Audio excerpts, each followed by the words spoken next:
तो welcome student, हम exercise 2.4 के बाद हम मल्टीप्लिकेशन टॉपिक को शुरू करते हैं। तो मल्टीप्लिकेशन देखो आपने अभी तक किया होगा। बेसिकली मल्टीप्लिकेशन क्या है, ठीक है ना, टेबल ही अभी तो आपके लेवल पे सिंपल टेबल जानते हैं, वो भी तो मल्टीप्लिकेशन का ही रिजल्ट है ना। टेबल क्या है, मल्टीप्लिकेशन का ही तो रिजल्ट है कि आप दो नंबर को मल्टीप्लाई करते हो तो उसका जो रिजल्ट आ जाता है, ठीक है ना। सेम टेबल मतलब उसी से बना है, ठीक है, मल्टीप्लिकेशन से। तो देखो अगर मान लो, अगर हमको सपोज दैट 3 + 3 + 3 + 3, ठीक है ना, अगर 3 को 4 बार जोड़ना है, देख रहे हो ना 3 है ना, उसको आप 4 बार जोड़ दो तो इसका रिजल्ट कितना आएगा, 12 आएगा, ठीक है। अगर 3 को 4 बार जोड़ोगे तो इसका रिजल्ट क्या आएगा, 12 आएगा, ठीक है ना, आएगा ही, ऑब्वियस सी बात है, ठीक है। लेकिन अगर इसका एक छोटा मेथड क्या है कि अगर 3 है उसको 4 से मल्टीप्लाई कर दो तो भी कितना आएगा, 12। इसका मतलब सिंपल इतना सा हुआ टेबल का कि अगर किसी भी नंबर को कई बार आपको जोड़ना है तो उससे अच्छा है कि उसको आप मल्टीप्लाई करो, जितने बार जोड़ने वाले हो उस नंबर से मल्टीप्लाई करो। जैसे आप 3 को कितने बार जोड़ने वाले हो, 3 को कितने बार जोड़ने वाले हो, 4 टाइम्स। इसका मतलब 3 को किससे मल्टीप्लाई कर दो, 4 से।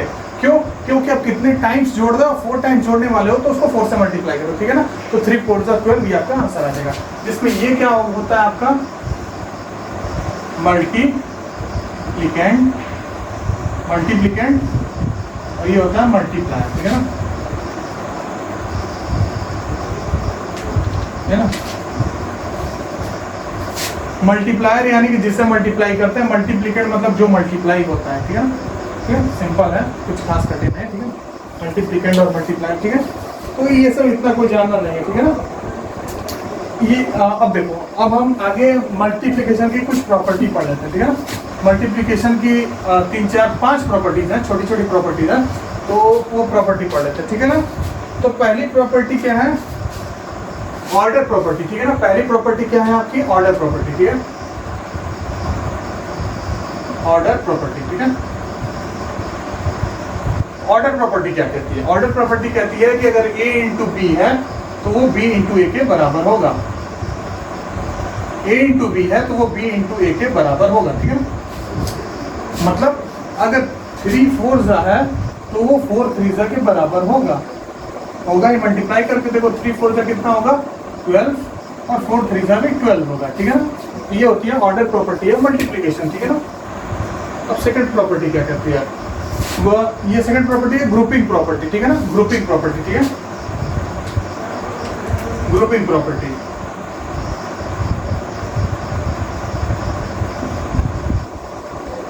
ठीक है ना, ग्रुपिंग प्रॉपर्टी। तो ग्रुपिंग प्रॉपर्टी देखो क्या कहती है, अगर a × b है उसको किसी ब्रैकेट में रखते हो, ब्रैकेट का मतलब ये सबसे पहले मल्टीप्लाई होगा, उसको किसी c से मल्टीप्लाई कर सकते हो, तो इसको ऐसे भी लिख सकते हो।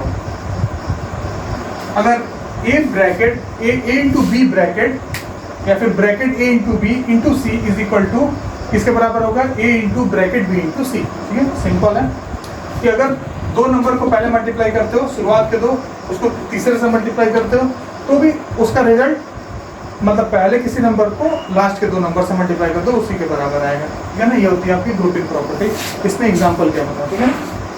अब देखो, अब एक प्रॉपर्टी होती है मल्टीप्लिकेशन की, distributive property of multiplication over addition, ठीक है ना, distributive property of multiplication over addition की, ठीक है।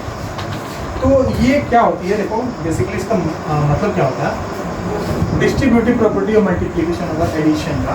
देखो अगर a × b + c है तो इसका रिजल्ट क्या आएगा, a × b + a × c, है? ये इसका रिजल्ट आएगा। ब्रैकेट ना भी लगाओ तो भी सेम आंसर आएगा, ज्यादा दिमाग मत लगाओ, मैं क्लियर कर देता हूँ बस कि ब्रैकेट ना भी लगाओ तो सेम ही आंसर आएगा, ठीक है ना। लेकिन अभी ठीक है, सिंपल से जान लो। इसका मतलब क्या है, अगर कोई 3 है उसको हम ऐसे कर दे रहे हैं, ठीक है, 3 × 4 + 2 है, 3 × 4 + 2 है, तो इसका रिजल्ट क्या आएगा, distributive property of multiplication over addition. मतलब जो मल्टीप्लिकेशन है वो डिस्ट्रीब्यूट हो गया है ओवर एडिशन। एडिशन देखो, मल्टीप्लिकेशन पहले हो रहा है फिर एडिशन होगा, ठीक है ना। तो यहाँ भी सिंपल है, इसको तुम कैसे भी लिख सकते हो, इसका तुम रिजल्ट सॉल्व करो। पहले जो नॉर्मल तुम जानते हो सॉल्व करो। ब्रैकेट है तो 4 + 2 कितना होगा 6, तो 3 × 6 क्या होगा आपका 18 हो जाएगा, ठीक है ना। अब हम इस वाले मेथड से लगाते हैं, देखो तो 4 है ना, तो 3 × 4 प्लस ये 2 है तो 3 × 2, 3 × 2 देख रहे हो ना, दिख रहा है ना, फिर कितना हो जाएगा 3 × 4 = 12 प्लस 3 × 2 = 6, आंसर कितना है आपका 18। तो क्या ये 18 ही 18 के बराबर है? तो सिंपल है डिस्ट्रीब्यूटिव प्रॉपर्टी ऑफ मल्टीप्लिकेशन और एडिशन, ठीक है। अब देखो चौथी प्रॉपर्टी क्या है, ठीक है।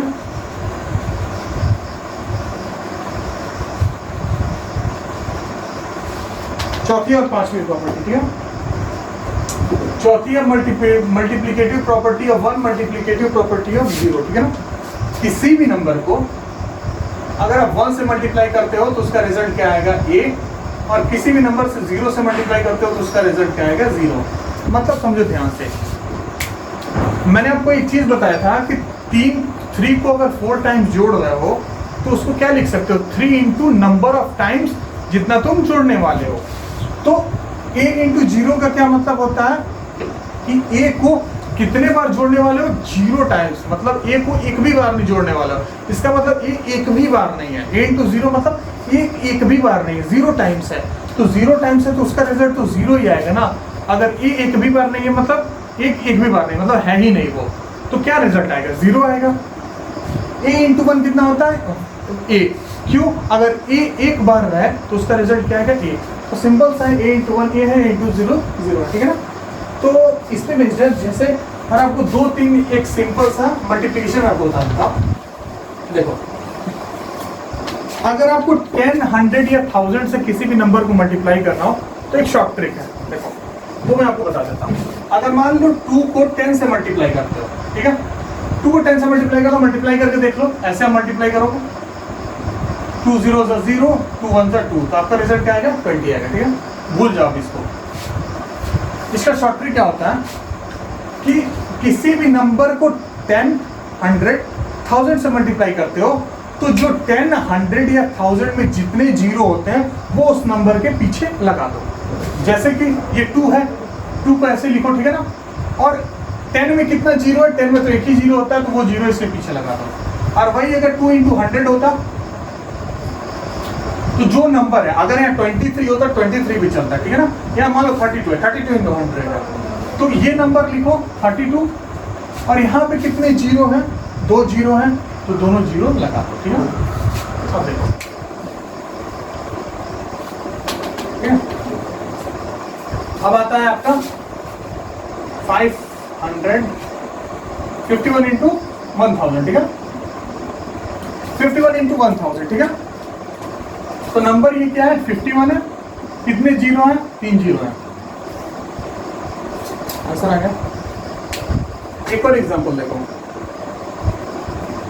ये थोड़ा अच्छा एग्जांपल, ठीक है। अगर आप 32 है, इसको अगर 520 से मल्टीप्लाई करते हो तो आपका रिजल्ट क्या आएगा?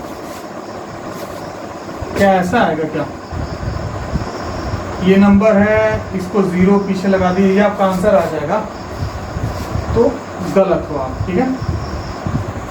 मैंने बोला था ध्यान से कि किसी भी नंबर को अगर आप 10, 100 या 1000 से मल्टीप्लाई करते हो, इसका मतलब इस बात का ध्यान रखना कि जितने जीरो हैं उतने जीरो रहेंगे और केवल एक 1 रहेगा। देखो 10 में भी एक 1 है, बाकी सब जीरो है, 100 में भी एक 1 है, बाकी सब जीरो है, 1000 में भी एक 1 है, बाकी सब जीरो है। लेकिन ये है 520, इसमें एक जीरो है और यहाँ पे 5 है, यहाँ पे 2 है, तो ये नहीं चलेगा। अगर यहाँ पे 500 भी होता, यहाँ पे अगर 500 भी होता तो क्या आप ये कह देते हैं कि ये 32 है और इसके पीछे 2 जीरो है तो 2 जीरो लगा दो, ये आपका आंसर हो गया? नहीं हुआ, बिल्कुल भी नहीं हुआ। क्यों? क्योंकि ये 5 है, यहाँ पे 1 नहीं है। तो इस बात का ध्यान रखना कि पहले पोजीशन पे 1 होना चाहिए और बाकी सब 0 होना चाहिए। एक ही 1 होना चाहिए, 1 भी एक ही 1 होना चाहिए। पहले पोजीशन पे 1 होना चाहिए, बाकी सब 0 होना चाहिए। तो जितने जीरो हैं उनको पीछे लगा दो, ठीक है ना। सिंपल सा एक छोटा सा कॉन्सेप्ट है, इस पे बेस्ड फिर आगे हम क्वेश्चन करेंगे, ठीक है ना। आज के लिए बस इतना ही, थैंक यू।